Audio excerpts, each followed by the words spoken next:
If silver hits triple digits, Mike, then all bets are off. And I think it's heading for it. Martin Armstrong said $50. Right now, silver is a hair's breadth from $43. 50 is not too hard to envision. Silver is the only commodity that hasn't hit a new high in over 40 years. Like, we just take it for granted that the precious metals are insurance, or as Martin Armstrong says, they really boom when confidence in the system is cratering, which it's doing now. So the younger people are going to cryptos, but they are going to go to precious metals too. Just look at it as a wave, and the wave is just getting started. The tsunami.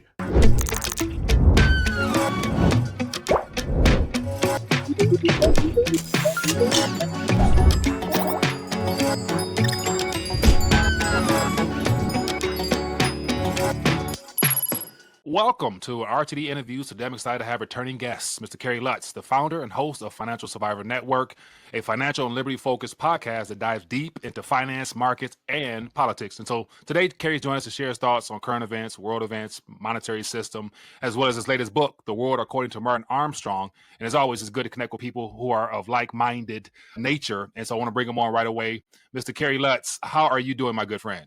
Hey, it's great to see you, Mike. It's been 5 years since we last spoke, I think. And a lot has happened during that time for sure. And yeah, everything is good. That's good. That's good. As always, man, it's good to connect. And so excited to connect and just catch up. Lots of things have transpired since we last had a chance to connect. So definitely want to get your thoughts on a variety of subject matter, and also for your latest book, because I know the forecasting side of thing also does a good job of predicting current events as well as future events. And I know that you're going to drop some nuggets there. But before we dive further, first question I'm going to start off with is, based upon where you're sitting there right now with everything that you focus on, you run a podcast, you look at the markets, you are very in tune to a variety of subjects. I guess what concerns you or excites you about where we're at in this current cycle? What concerns me is that there's no end to the money printing, and the effectiveness, the control, all these things. If gold is serving its historic function as well as silver, then there is some rough economic sledding ahead. I think that the dollar is definitely on its last leg, but you never know how long that last leg is going to last, because there's no replacement for it now. I don't really view the BRICS as a serious replacement at this point, but China is in a state of terminal collapse. India is a mess. Russia, war, economy. It's hard to base a reserve currency on three really flawed economies. Probably of all of them, India is doing the best, but still, there's just no replacement for the dollar yet. I look at cryptos and at coin in particular. That seems to be the best dollar proxy, but it's nice to see that 60 years of silver suppression is coming to an end. If silver hits triple digits, Mike, then all bets are off. And I think it's heading for it. Martin Armstrong said $50.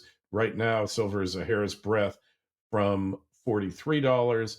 50 is not too hard to envision. Silver is the only commodity that hasn't hit a new high in over 40 years, like close to 44 years. And that is going to change soon. And that's going to be a disruptive force for the markets, particularly the COMEX and all of our commodity markets. So caution is the byword. But on the other hand, humanity, it's always a struggle. It's always a struggle. The struggle is as much internal as it is external.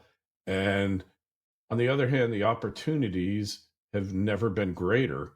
What you can do with AI now as a force multiplier, as the ability to produce more than you ever believed possible, is an incredible thing.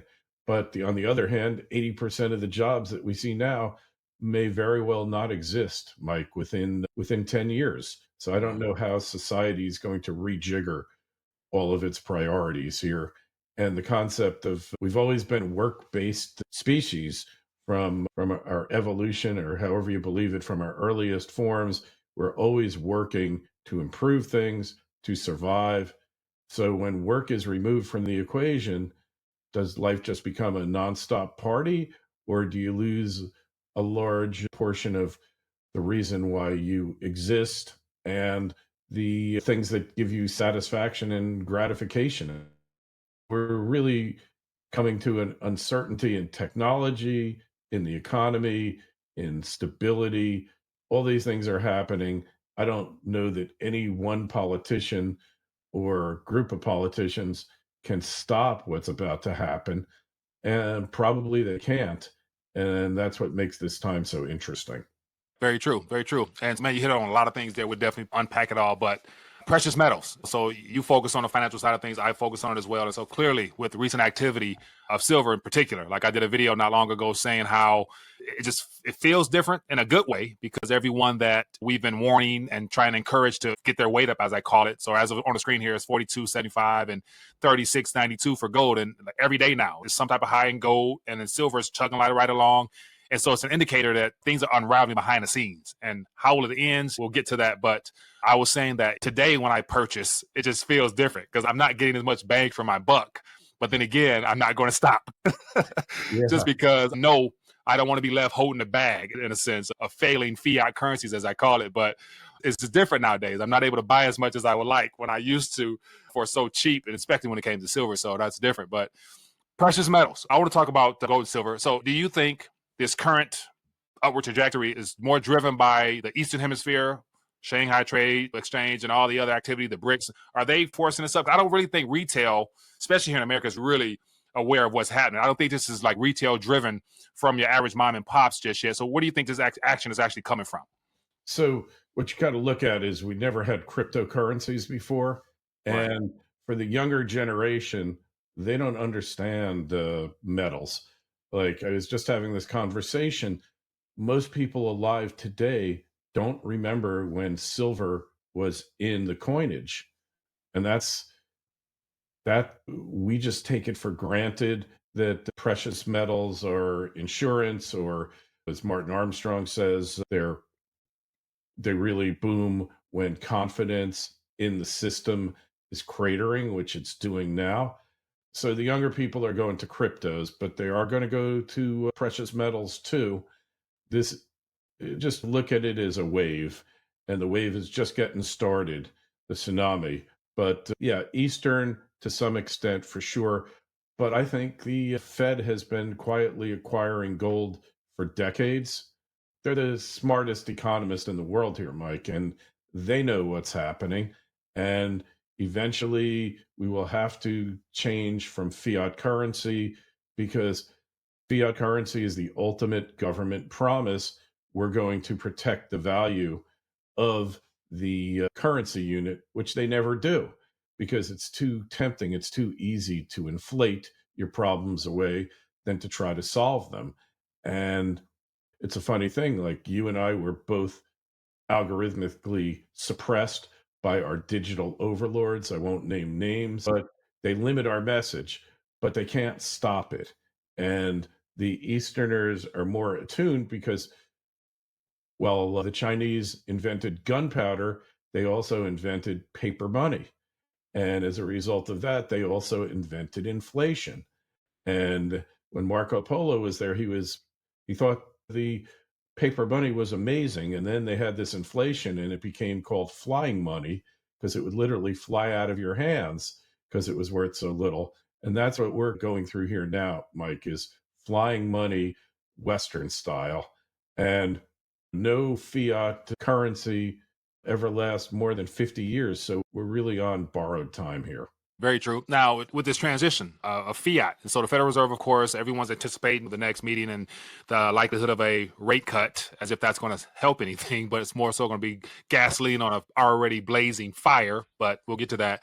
But the transition, like I'm of the mindset that we're being set up for something that will be more authoritarian than what we've been witnessed before. And it has everything to do with the digital transition. So I don't think this digital revolution we're experiencing when it comes to the distributed ledger technology is by accident. I believe it's intentional. And of course, stablecoins right now is being used as a gateway into that next financial illusion. But then again, there's no physical properties to it. And so I believe that this whole stablecoin narrative by this administration is no different than the CBDC narrative from the previous administration, other than just the architecture and how things operate. But what are your thoughts on the stablecoin and the idea that we have Trump and his family involved now, and everybody that's approved can create their own stablecoin to basically fund government deficits and everything else in between? So is this going to be a part of our future, or is this the final version of the currency we're going to witness in the days ahead? It's so That's a great. loaded question. It's so great that you're talking about this, because I feel like the majority of people out there have missed the boat on this completely. There's some theoretical people who are talking about it, but let me run this by you. The largest holder of Bitcoin in the United States is, guess who? The US government. They got it from Ross Ulbricht when they confiscated his Bitcoin, and from numerous others like Sam Bankman-Fried. Plus, Martin Armstrong is of the belief that this is a government project, Bitcoin. But let's just say that the government had 1 million Bitcoin on deposit. Maybe they do. They've gotten the hundreds of thousands. Somebody served a FOIA on Freedom of Information Act request on the U.S. Marshal Service. They said they have 20 or 60,000, but they're not the ones holding it. It's every agency. So if this was some alphabet agency's creation, and they're still holding the original Satoshi wallets with 750,000 Bitcoin in it, and they've been acquiring it along the way, then this would mean that it really was all a government plot or an elitist plot. Now, Bitcoin's acceptable. It's part of the financial system. My theory is that we're going to get to the point where the dollar is just not working. So what they will do is they will take that Bitcoin, they will issue a Bitcoin-backed stablecoin, and then and you got to understand, Bitcoin is the greatest performing asset class of all time. If you had put $1 into Bitcoin back in 2009, it would now be worth like $1.15 million, give or take. So to make it go up another thousandfold, to make one Bitcoin become worth, say, 50 million, not that hard to do. All you got to do is increase demand by making it acceptable. So if you're sitting on 50 trillion worth of Bitcoin and your deficit is 38 trillion or 37, whatever it is now, and you just issue a stable coin and buy back all that debt with a stable coin that's backed by Bitcoin, all of a sudden your debt is gone, and you take the rest, issue another 10 trillion in stablecoin and pay off all of the social security, make that whole, privatize it, walk away. You've totally reset the system, and nobody even saw it coming. Interesting. There's a lot of interesting rhetoric, and I want to share my 2 cents on that as well, but I just had to grab this one here. So now we have JD Vance out here doing his press tours. He just spoke recently, and he's really highlighting the importance of Bitcoin for this administration. And his narrative was, because the PBOC, they hate it, they must be afraid of it, so we have to lean into it. And so here's a clip here from an older interview. It says, JD Vance says, Bitcoin is secure, safer from fraud, and a digital store of value. Now, when I saw that, I'm like, okay, we have the current administration out here promoting something. Whenever the government usually pushes something, I always suspect there's a greater agenda behind it. And so this narrative of the store of value, I'm like, what happened to gold? What happened to Fort Knox auditing? What happened to all that stuff that I think the people really want to see? Put that on pause, but yet promote the propaganda that catches the attention of the younger generation, and it shows that there's hope in a new technology. And so stuff like this that really leaves me questioning everything, believing nothing at the end of the day. But Bitcoin, I definitely believe, is a state-created entity for this specific time in history because of what's at stake. If people realize that the entire monetary structure, globally speaking, is being either unwound from a debt deficit standpoint, which all currencies are in the same boat, and there's a need for something new, that's not a smooth transition. There's going to have to be something that captures the people's attention to where they not believe that it's hope. And of course, Bitcoin appears to be that carrot that people are leaning towards. And of course, I do believe it will continue to go up because there's no ceiling, there's no floor to how low fiat currencies will go as far as purchasing power is concerned. So the transition will be interesting. But that's just my long-winded answer to a response to your statement there. But Question: I want to transition to the political realm. Based upon this current administration and everything that he's promised, what do you think he is at as far as having fulfilled that for the MAGA crowd? Yeah, well, Jim Sinclair, the late great Jim Sinclair, called it MOPE, Mhm. Management of Perspective Economics. It's like NATO. The countries involved in NATO are going to up their contribution to 5% from 2% now, but this is going to happen over 8 years. What can happen in 8 years?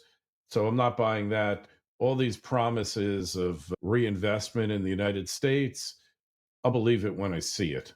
Not to say that I don't think it's well intentioned and that it's a legitimate effort, but until it happens, I don't believe anything.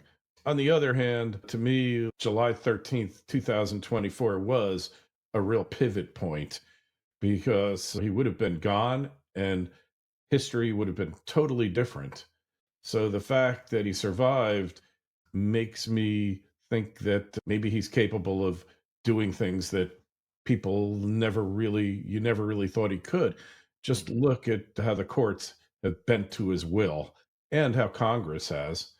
So I don't want to say that I'm not hopeful about it, but politicians, if you just assume you're going to be let down by them, generally it will. But on the other hand, he showed us that the system is broken. That's his biggest contribution, in my opinion. Mhm. Just look at DC. That place has been a hellhole my whole life. Mike, I used to be involved. My family had a legal printing company. I used to fly down to DC on weekends from New Jersey to file things at the Supreme Court. And the first time I ever really saw people living on the streets was in DC.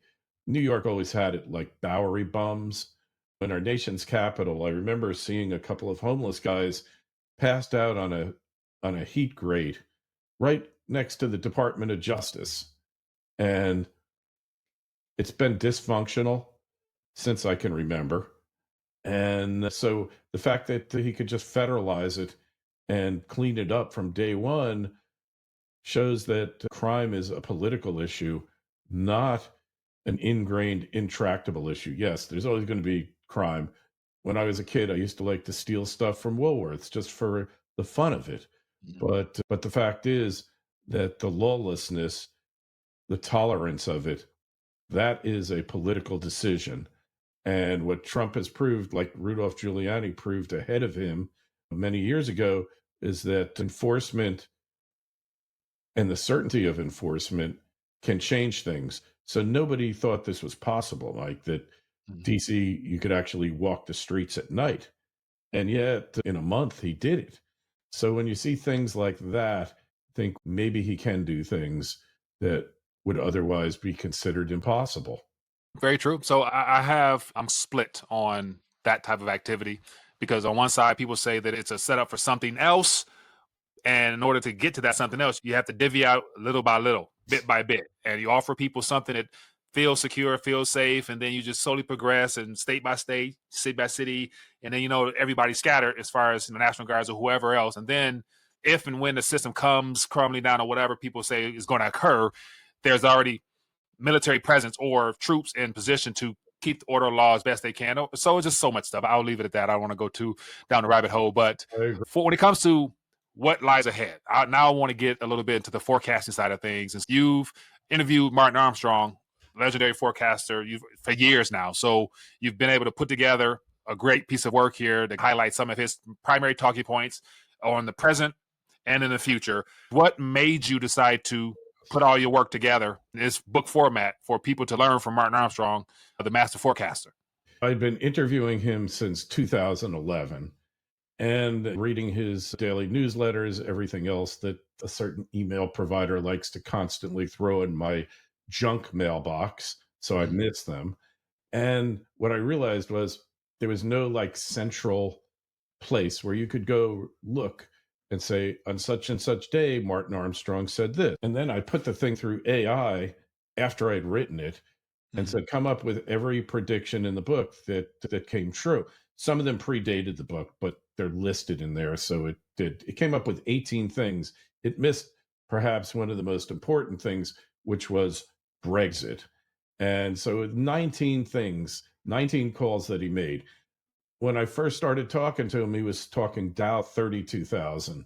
In 2018 or 19, it was Dow 40 plus thousand. And all of those came true. And I felt because his work was scattered, it needed to be put in one place, one handy reference point. And that's why I wrote it. I took every single interview that we had since 2011. I put it through a transcription service, and then I cleaned it up using AI. Then I wrote the introduction paragraph, the summary, and the takeaways, and the final thought from each chapter. And before I knew it, I had a book, and we've sold thousands of copies of it, which for a self-published author with no legitimate publisher, no PR, I sent out one or two press releases. I've sent out emails to my list, obviously, but to sell thousands of copies, really an accomplishment. And it shows the demand and the thirst for this knowledge, Mike. So it was really an honor to really write this book, because the naysayers, I can just say, hey, go look at page 214, see what his call on gold. And for years, he told me gold wasn't doing anything. And then that kind of changed right around COVID. And from that point on, he's been spot on with the gold price. Silver, he said $50 silver and then 75. My personal belief is it's going to triple digits, but it's got to go through those numbers first. We're so close to 50 now. We're like, maybe they can stop it for a couple of months.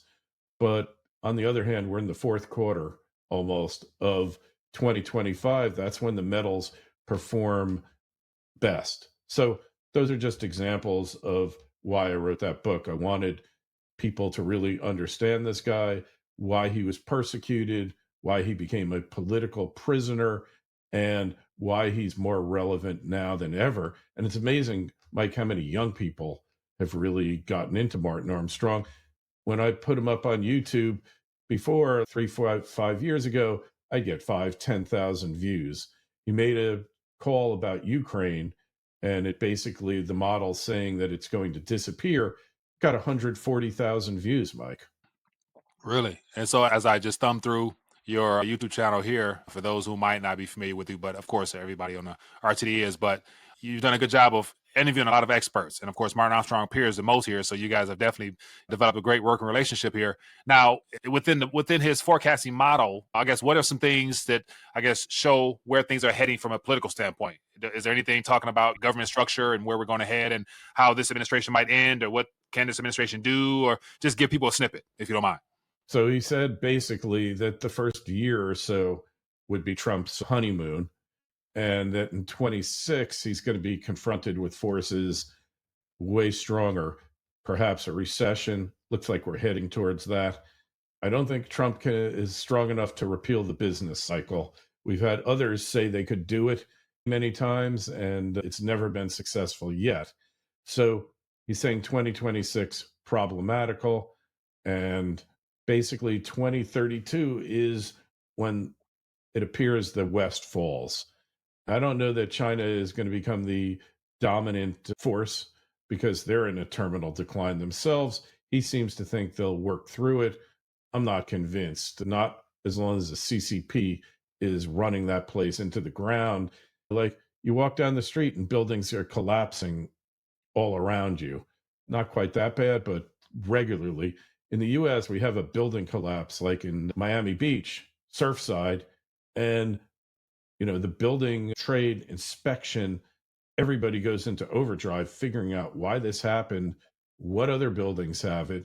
In China, they just build another building where the other one fell down using the same exact techniques, the same crummy sea sand concrete, and then it falls down in 10 years and rinse repeat. I don't see that system as being sustainable. Also, you can't restrict the flow of information and expect your country to prosper indefinitely. Like, they came out with DeepSeek, which totally threw the AI industry into a tizzy for 3 days. But DeepSeek was just a knockoff of ChatGPT.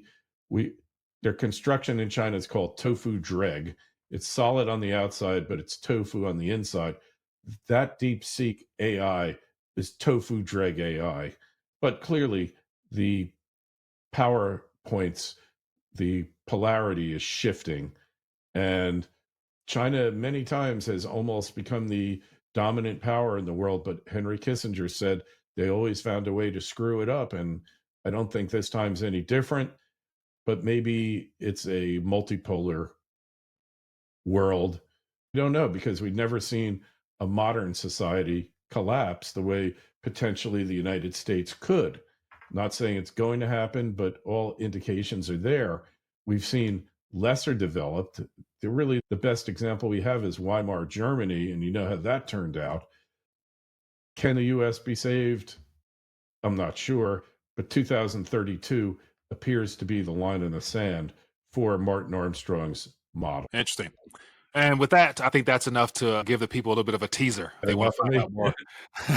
But as always, Kerry, it's great to connect with you. Thanks for sharing your thoughts and analysis on what you're seeing from where you're seated at. And of course, you do a good job of interviewing people. I guess let's end this off with people, directing people where they can get the book as well as where they can stay in tune with you and follow your work. And so feel free to share some thoughts on Yeah. and where they can find you. You got it. Financialsurvivalnetwork.com. For 15 years, I ran a website. I've dumped the website. It's Substack. It just, I was aggregating news. The website would break. It cost money. And the Substack is free. You can get the podcast there. You can get the YouTubes there, as well as videos from there. I've gotten much more into writing. Expect to see an update to the world according to Martin Armstrong, because I've done 10 more interviews since I last wrote it. And the beauty of digital publishing, it's easy to do. Also, I'm writing a book with him about his World Economic Conference that he's been doing for many years. I was at the one last year in Orlando. I highly recommend you go there. He really gets into the model, the forecast, everything. And writing more books, writing more content. Like you said, some people like to watch it, some people like to listen, but there's still a tremendous number of you out there who love to read. And I try to, every article I create, you're not going to find anything else like it from a totally different perspective. For instance, on May 26th, I published an article, Get Ready for Immigration Riots, George Floyd 2.0, thinking, later in the summer, this would happen. There'd be some event, someone get killed in an ICE raid, and that would set it off. 10 days later, Mike, 10 days later, we had the riots in LA. I call it deconstructing the narrative before it's even been written. And that's what I try to do. Anything I write isn't going to be just telling you what everybody's saying, what the orthodoxy says, what the narrative is. We break narratives, we decode algorithms. That's what it's all about. Fair enough. Fair enough. Kerry Lutz, I appreciate you for joining us on RT Interviews. Definitely look forward to connecting more and getting your thoughts and analysis on things. And yeah, keep doing what you're doing, keep educating and keep spreading the good news of preparation as well as just idea of just, I guess, thinking outside the box at the end of the day. That's what it's about and thinking for yourself. But once again, Kerry Lutz, thanks for joining us on RTD Interviews. One final request. Go ahead. I want everybody to, like, in the comments section on this video, put some gold coins and silver coins, and just to let our digital overlords on the platform know that people want this material and that they're unhappy that it's suppressed. Your channel is as suppressed as my channel. You've got 40,000 subscribers. You should have 10 times that, 20 times that. And if your message had been allowed to grow organically, like they say they do, you would have it. And your channel would be fully monetized.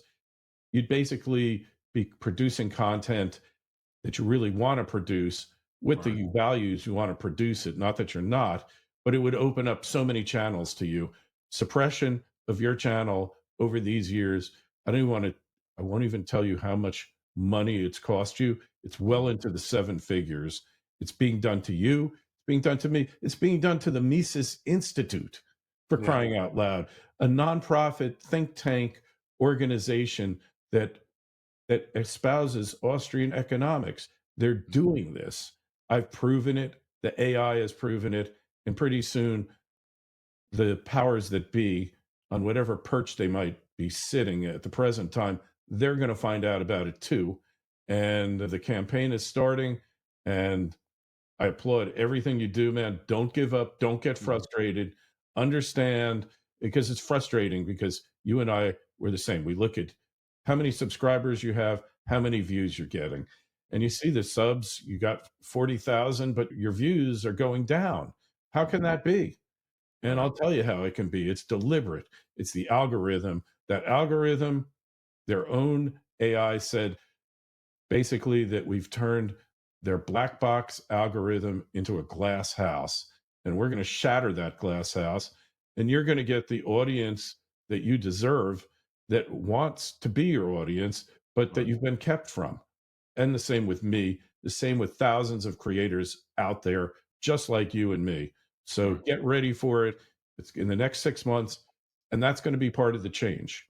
Mhm. Okay. All right. I can ride with that one, my friend. Thank you for sharing that, as well as, yeah, a change is coming. But everybody, thank you for joining us. If you found value, as always, leave a comment, drop some gold coins, some silver coins down there, and go check out Kerry Lutz, so at the Financial Survivor Network, forgive me. And we'll keep things moving right along. You guys be blessed.